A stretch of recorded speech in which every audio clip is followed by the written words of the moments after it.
if I were treating this like a product, it would be, well, this product hasn't, reached product market fit or whatever you want to call it. Like I need to rethink it from the ground up. I need to look at all the evidence, do some research, talk to my customers, and then rethink this. And I think the idea here was I want to capture that moment where I'm like, this person has potential. This is going to be exciting. They're excited about us. And that to me is super fun. I really want to be able to wake up every morning and be like, there's just people that know about our company and we're off the races when we start the hiring process. It's just an opportunity for us to get to know each other and really figure out if there's a fit. Welcome to Offer Accepted, the podcast that elevates your recruiting game. I'm your host, Shannon Ogborn. Join us for conversations with talent leaders, executives, and more to uncover the secrets to building and leading successful talent acquisition teams. Gain valuable insights and actionable advice from analyzing cutting-edge metrics to confidently claiming your seat at the table. Let's get started.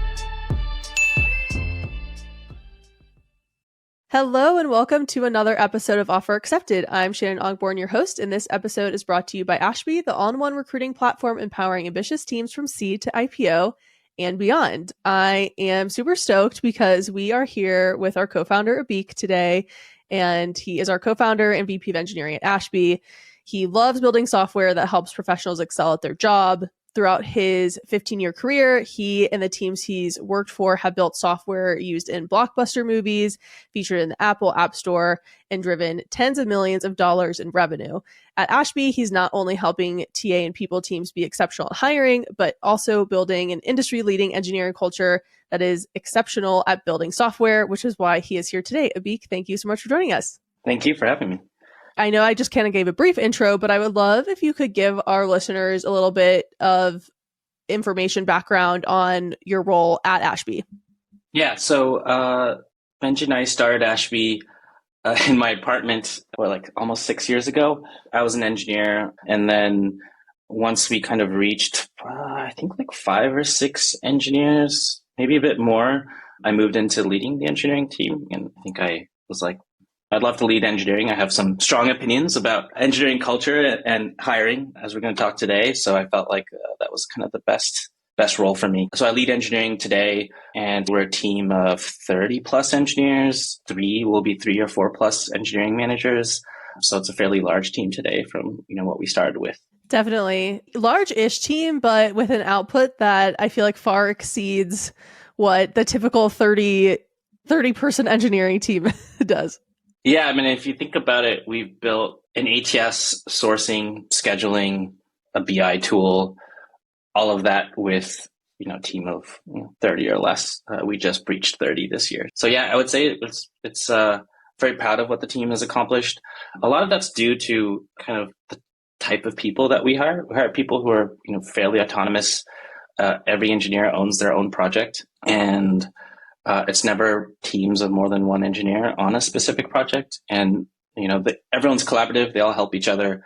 But for every project, it's always one person that we look to say, how are things going? Where are we at? And they're taking it across the finish line. So we can parallelize a lot of the work that we do, which is not the case with a lot of engineering teams as they grow. So I think that's why we're able to accomplish so much with such a small team. That's amazing. And this is actually why I'm so excited that you're here with us today, because you have such great insights into hiring as a VP of engineering, hiring as a founder. But first, I would like to kind of take a step back and ask, when you were first starting Ashby, and even today, what were some of the challenges that you noticed right away with hiring?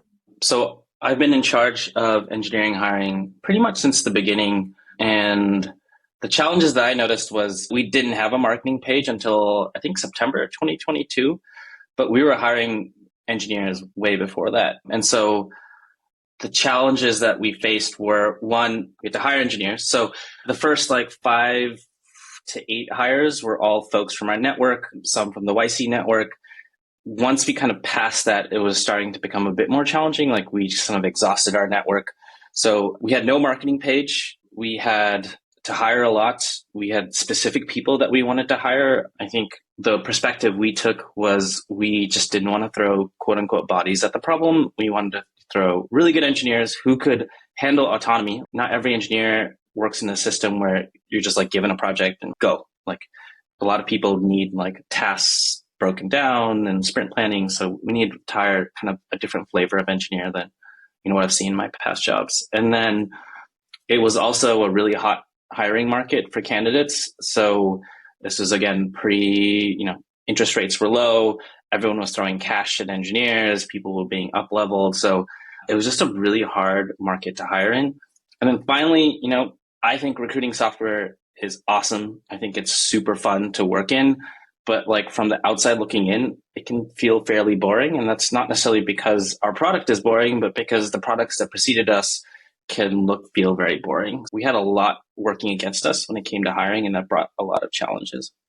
And I think you mentioned because of that, some of the more traditional ways that people go about recruiting weren't really working. So outbound sourcing, job descriptions, because you didn't have all those things, the traditional way wasn't really quite landing. Is that accurate? Yeah. So I remember the moment you started hiring out of network, I felt just very frustrated. I was fairly new to hiring as well. And so, I kind of just did the things that I heard other people were doing, which was first, we hired a bunch of contract sourcers. We didn't have budget to bring someone in-house to do that full time, but we wanted to, and also we were hiring in both Europe and in North America. So we needed folks who knew all the markets. And so we would hire contractors in Europe. We would hire contractors in North America. I think the challenge that we found was a lot of people were let's go for volume. Let's go for volume. We'll do 200 outreaches a week. And so I just did that. And it wasn't personalized outreach. It was going straight to these people with kind of pre-baked copy. And that wasn't working. I also felt like I wasn't really building our brand. I remember getting super angry emails from some people who were did you even read my profile? And I was crap. I actually didn't. There was someone else doing this and they didn't read your profile. And they were just kind of sending things out.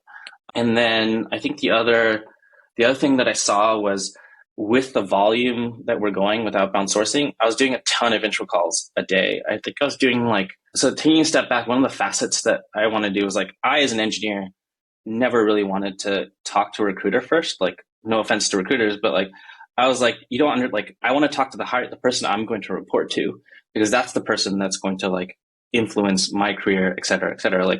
This is an important person that I want to know, is this a person I want to work for? And so I took all the first intro calls. So there's no recruiter screen in front of me. It was just outreach straight to intro call. And I think that the challenge there was I was doing 13 to 15 calls a day, and they were 30 minutes long. And the quality of folks just wasn't great. And so I remember just waking up every morning, kind of dreading going to work and talking to all these people all day. So those are some of the challenges.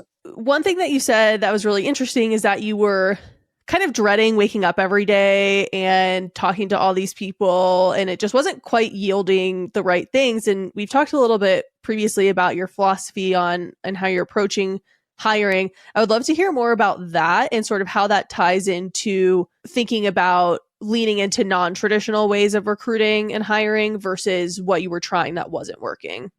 So I think when I took a step back, it was it's not I hate hiring. I really enjoy hiring, especially when I talk to the right people. It's you're so excited. This person could be another great addition to the team. I really want to see this come to fruition, a decision. I was waking up every morning frustrated and just feeling I'm just going to have to talk to a bunch of unqualified folks, to be frank. There's something not working, and I just felt I was doing more of the same, and I wasn't making any progress. And someone like me, that just doesn't feel right. That doesn't feel okay, I'm just going to keep banging my head against this window and something's going to happen. It's no, that's I just need to rethink it from the ground up. And I think that if I were treating this like a product, it would be, well, this product hasn't, reached product market fit or whatever you want to call it. I need to rethink it from the ground up. I need to look at all the evidence, do some research, talk to my customers, and then rethink this. And I think the idea here was I want to capture that moment where I'm this person has potential. This is going to be exciting. They're excited about us. And that to me is super fun. I really want to be able to wake up every morning and be there's just people that know about our company, and we're off the races when we start the hiring process. It's just an opportunity for us to get to know each other and really figure out if there's a fit. And I wanted to capture that. And that was what I really wanted to get to. I love that you have talked about how when you started thinking strategically about hiring, it became more fun because it also feels more worth your time. Sort of diving into the specifics of top of funnel, that's what I really want to get to today. Can you walk through some of the problems that you were seeing with the top of funnel and how those were resonating, especially for a company that was just kind of getting off the ground? The problems at top of funnel, I think first was like candid experience. It was like we were sending out 200, 300 reach outs per week. I would get a small, maybe like one or two emails a week from an engineer who was just like, you didn't even read my resume. What is wrong with you? You're what's wrong with the industry. I literally would get those emails. That's an indication that like there's a more pervasive problem. Someone actually took the time to like yell at me. There's probably like tens of other folks of those reach outs per week that were annoyed, decided not to say anything. And I think it also shows that you're definitely not the first person who reached out to them with an unpersonalized message that didn't land, because someone wouldn't just say that the first time they got an unpersonalized message. Yeah, there was like, this is probably like the fifth email that they got like that week or that day. And so to me, what that indicated was like, yes, I was getting calls, but like there's all these people that were pissed off with me and my brand. And like, that's not great. How many of those people are fantastic folks that like now are just like, I would never want to talk to Ashby again. I'm talking a little bit hyperbolic, but they're probably like, if I had to decide between company X and Ashby, I'm going to pick company X. So that was one problem. Another problem was folks came into these intro calls and they knew nothing about our company. And it was like, they're asking basic questions. And I was like, these basic questions should be answered for them. They should come in with like meaty, interesting questions. And then I think the other issue was like people would come in and they would ask these questions and they would immediately I would disqualify them or they would disqualify themselves because we have certain opinions about our culture, like how we communicate. We're like very Slack light. Some people actually really enjoy Slack. And so they're like, this is not a fit for me. But it's like, man, I just spent 30 minutes with you to reach the end where you're like, how do you communicate? And it's like, I like Slack. And we're like, we don't like Slack. And it's like, well, we just wasted, each of our time. So I think if I were to summarize, it's like candid experience, using time effectively, and then actually like getting the great people that are fit, super excited before the call even happens. One of the traditional ways that people do sourcing and recruiting is they just go completely for volume. And you were seeing that wasn't working. What was the outcome of that? How did you change that to get to more of a quality outcome? Yeah, I think the way I thought about it was like the engineers are the best fit for Ashby to be really excited about us. And like we actually had a couple of hires where they came inbound and they just kind of knew about us like from like someone they worked with previously, and they were just like excited. They had heard about how we work. And then on top of that, in the intro calls, the people that like were getting excited were the ones that like learned about our culture. There are people out there searching for jobs, and there are qualified people searching for the jobs. They may be like passively looking, they may be opportunistically looking, they may be, in actually like searching for a job. But like, we're not doing anything to get them really excited about Ashby. But if somehow they get a nugget of information, they get curious and they're primed and ready to just like get into the intro call and like get, to be honest, sold about, how awesome Ashby is to work. So I think the way I thought about it was like, how can I take what I'm covering in the intro call and pull it forward into the outreach that I'm doing to candidates, into the recruiting marketing material that I'm putting out there, like blog posts about our culture.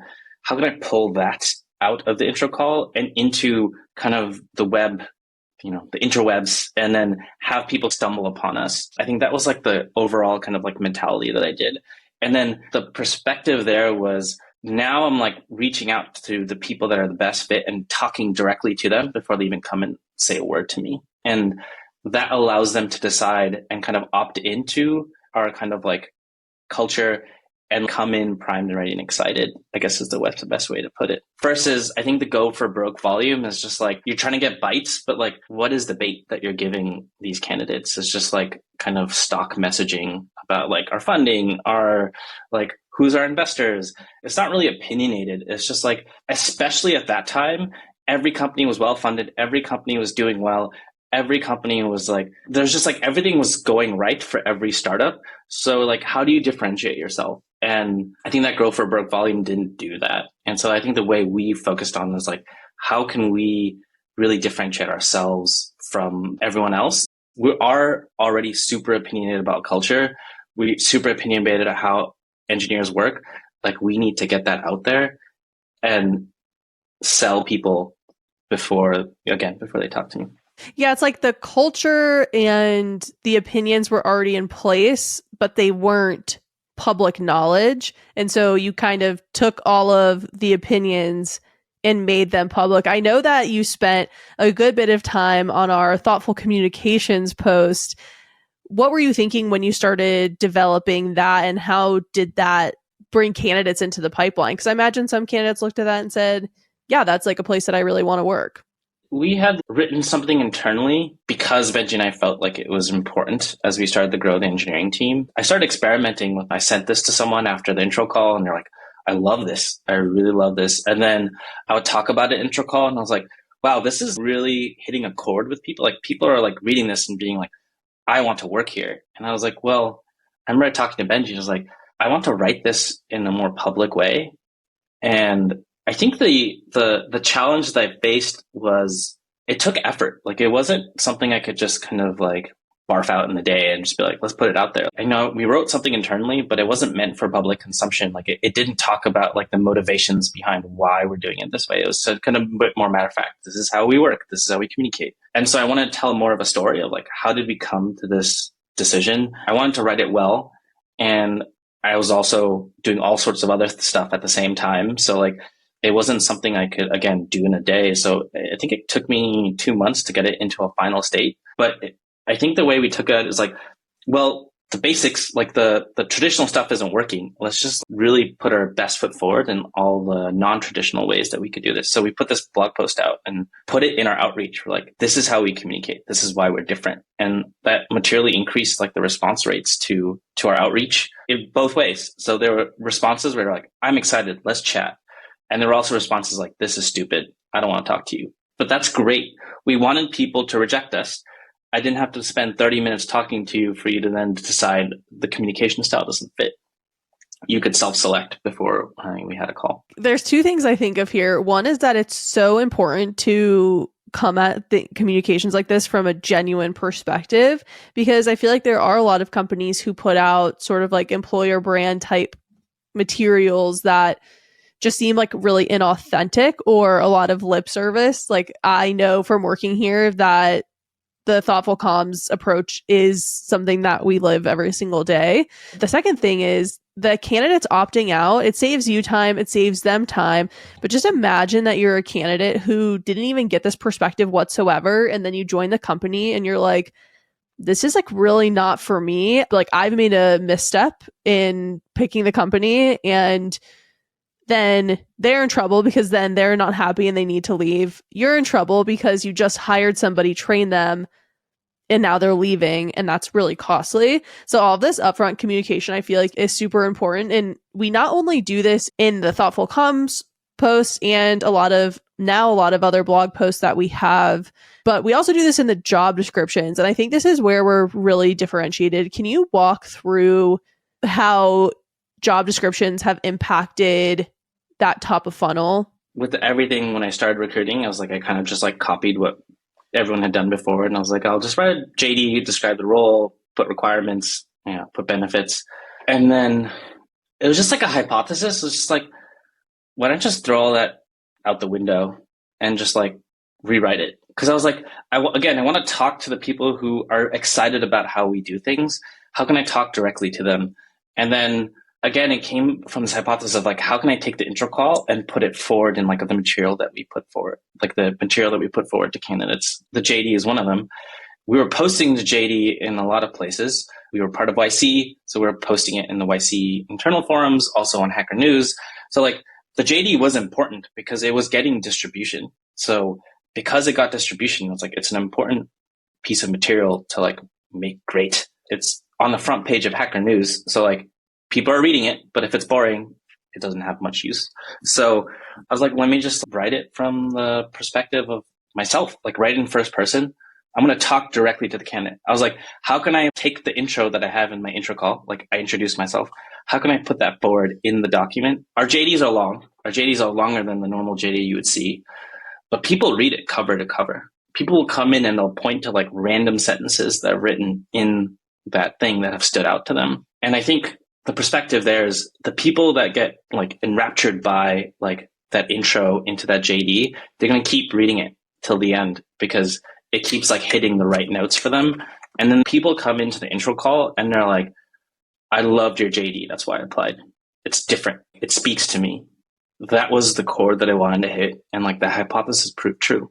And I love writing the JD that way because it's also fun. It's not like, oh, I'm going to type some requirements out. It's like, I want to talk passionately about this role and why I think it's important to our company. And I want to get that out there. And that's fun. That's not like, yeah, it's just fun.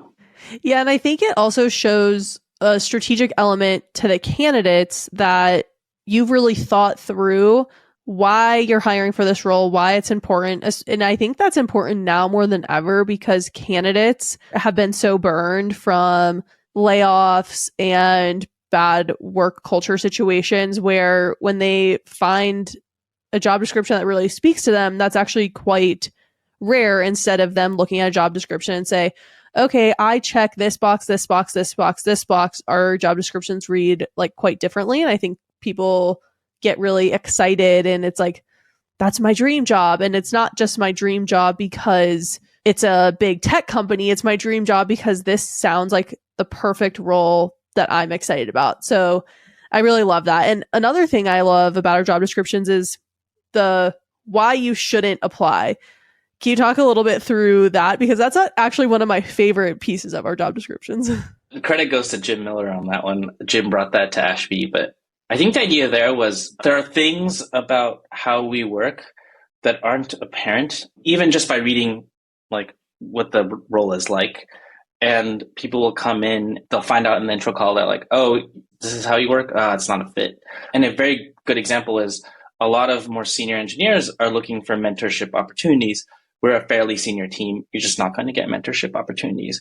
And that was a disqualifier in intro calls over and over and over again. And I was like, why don't we just pull that up into the job description and say like, if you want mentorship opportunities, this is just not the place to be able to get that. And so those are the types of things that I want to make sure people understood before they, selected into a call with me.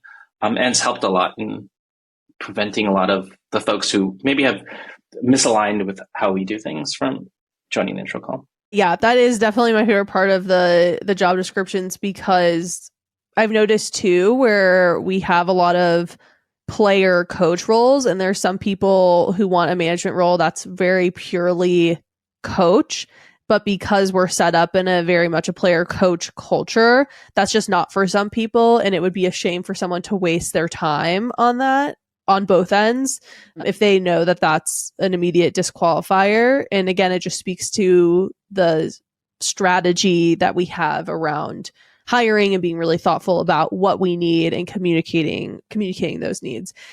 I would love to hear from these job descriptions, what has been the result that you've seen?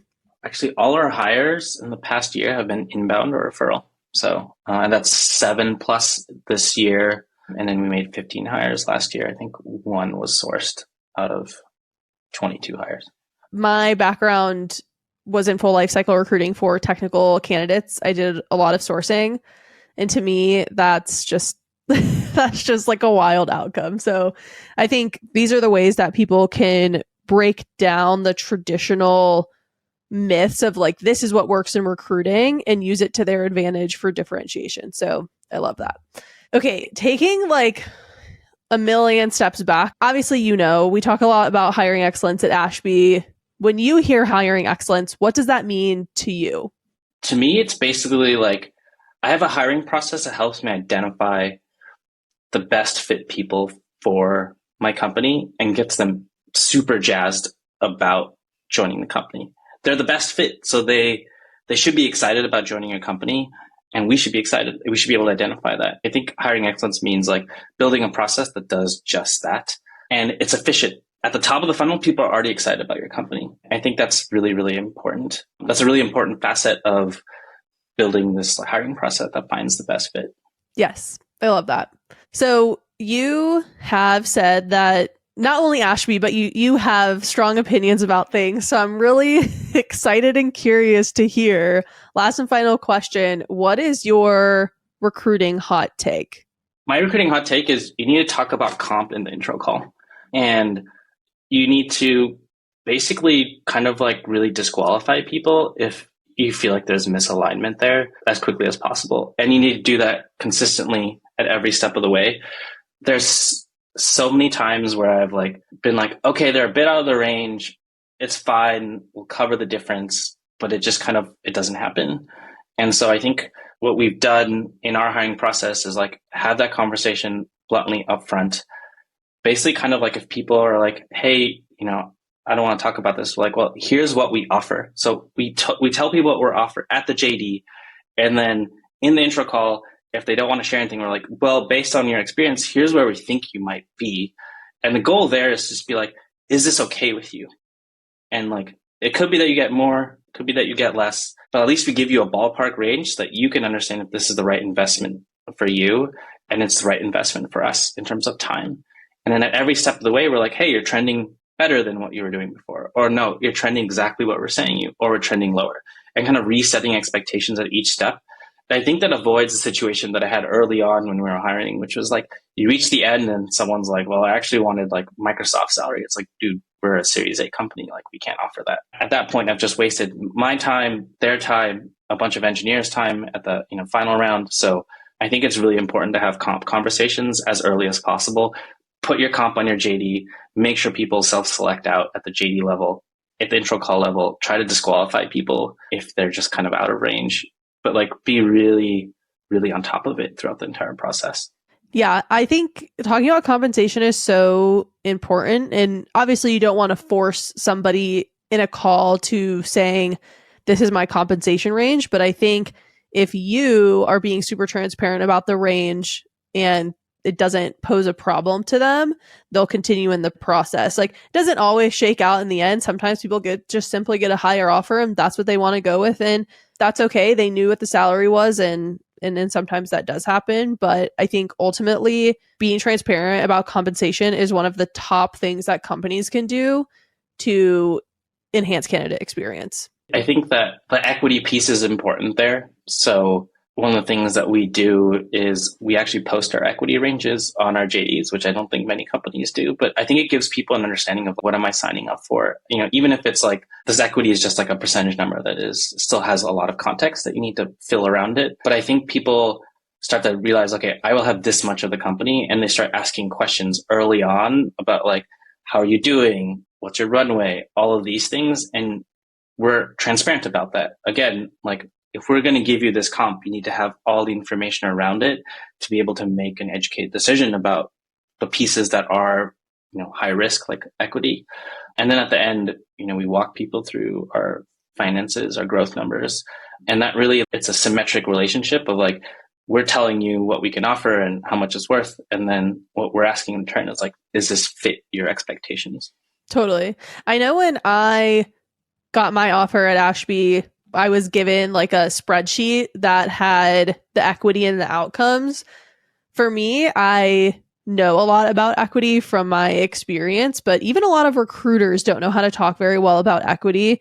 But it is so important for, especially the stage, like when I joined and when you were hiring your first engineers, I'm sure that's something that's really important to people to really understand, like, what are the possible outcomes of this? And so then I can make that educated choice. So I feel like just providing candidates with those resources is super strategic from our perspective of helping people understand what they're getting. But also it just makes the candidate experience better because they feel like they're getting full transparency into what their potential outcomes are, instead of a lot of VC-backed companies that I've seen kind of like aren't transparent and they're like, oh, this could be worth millions someday, but they're not, but it could be worth millions to somebody at the company, but not the person they're hiring directly. Yeah. So it's definitely an interesting compensation, and equity is definitely an interesting part of the puzzle that needs to be focused on. And I think it needs to be grounded. So like that spreadsheet is not just like billion, 10 billion, $55 billion valuations. It's like, this is what happens if it goes to zero. And it's much less likely than it was, 3 years ago, but we still put that there because it helps people kind of like have an idea of like, it could go to zero, a long shot now. And then we still put like low growth options. So it's not like we're communicating to candidates that everything's going to be like amazing. We're saying like, this is literally what it could be at different valuations. And some of these valuations are based on what we've seen in the market when, a company goes into low growth and it gets bought by private equity. Like this is what the outcome is going to be. And that could be an outcome that happens. So you should consider it in addition to the billion, the 10 billion, the $50 billion outcome. I will say for me, having that document, I go back and look at it probably every like 2 to 4 months. And I'm just motivated by it. I look at that end number and I'm like, I really feel like we can get there. And it's so motivating because you know what the potential outcome is and what it could mean to you personally. So yeah, just another way to get candidates excited about what their potential outcomes are joining your company in the role. And financially, like that is important to people and that should be recognized for sure. Amazing. Well, I think we are coming up on our time here. Where should people go to learn more about you and Ashby? I know I could tell them where to find Ashby, but you can tell them too. You can go to our blog. We've written a lot about our culture. There's way more to write, and that's something that we're working on. You can look at our JDs. Our JDs talk a lot about how we work in engineering. But yeah, our www.ashbyhq.com is like way more filled out than it was in 2021 and 2022. But there's definitely a lot of information about us, our operating principles, the communication blog post, and other things. Amazing. And people can find you on... They can find me on X. Is that what we're calling it these days? X? I struggle with this. I still call it Twitter sometimes, although I'm leaning more into the X these days. Yes. Find me on X. I think that's pretty much it. I'm less outward facing than Benji right now. So I'm like very much inwardly focused, but there's more blog posts to come. Basically, our blog is where we're going to find more about me, and I'll definitely try to pick up my X account. Amazing. Well, Abhik, I can't thank you enough for joining us. Invaluable insights, especially to folks that are more in this startup phase. Thank you so much for joining us on Offer Accepted. I really appreciate you spending time with us. Thanks for having me. This episode was brought to you by Ashby. What an ATS should be. A scalable, all-in-one tool that combines powerful analytics with your ATS, scheduling, sourcing, and CRM. To never miss an episode, subscribe to our newsletter at www.ashbyhq.com/podcast. Thank you for listening, and we'll see you next time.